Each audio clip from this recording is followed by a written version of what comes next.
प्रणाम महाराजजी, मला गीता वाचायला शिकायची आहे. ठीक आहे, गीता ग्रंथ आणलायस का? आणला आहे. पहिला अध्याय काढ.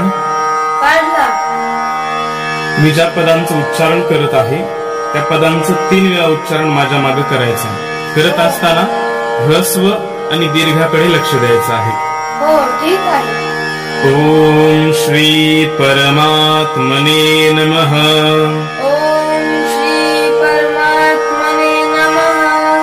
ओम श्री परमात्मने नमः. ओम श्री परमात्मने नमः. श्रीमद् भगवद गीता. श्रीमद् भगवद गीता. श्रीमद् भगवद गीता. श्रीमद् भगवद गीता. अथ प्रथमोऽध्यायः. अथ प्रथमोऽध्यायः. मोच्यानंतर अवग्रहाचं चिन्ह आहे एस सारखं, त्या मोला थोडस लांब व्हायचं. अथ प्रथमोऽध्यायः. अथ प्रथमोऽध्यायः. अथ प्रथमोऽध्यायः. अथ प्रथमोऽध्यायः. धृतराष्ट्र उवाच. धृतराष्ट्र उवाच. धृतराष्ट्र उवाच. धृतराष्ट्र उवाच. धर्मक्षेत्रे कुरुक्षेत्रे. धर्मक्षेत्रे कुरुक्षेत्रे. धर्मक्षेत्रे कुरुक्षेत्रे.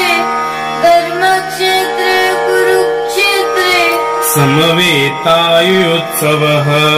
समवेतायुत्सवः. समवेतायुत्सवः. समवेतायुत्सवः. धर्मक्षेत्रे कुरुक्षेत्रे समवेतायुत्सवः. धर्मक्षेत्रे कुरुक्षेत्रे समवेतायुत्सवः. धर्मक्षेत्रे कुरुक्षेत्रे समवेतायुत्सवः. धर्मक्षेत्रे कुरुक्षेत्रे समवेतायुत्सवः. मामकः पाण्डवाश्चैव. मामकाः पाण्डवाश्चैव. मामकाः पाण्डवाश्चैव. मामकाः पाण्डवाश्चैव. किमकुर्वत संजय. किमकुर्वत संजय. किमकुर्वत संजय. किमकुर्वत संजय. मामकः पाण्डवाश्चैव किमकुर्वत संजय. मामकाः पाण्डवाश्चैव. किमकुर्वत संजय. मामकाः पाण्डवाश्चैव. किमकुर्वत संजय.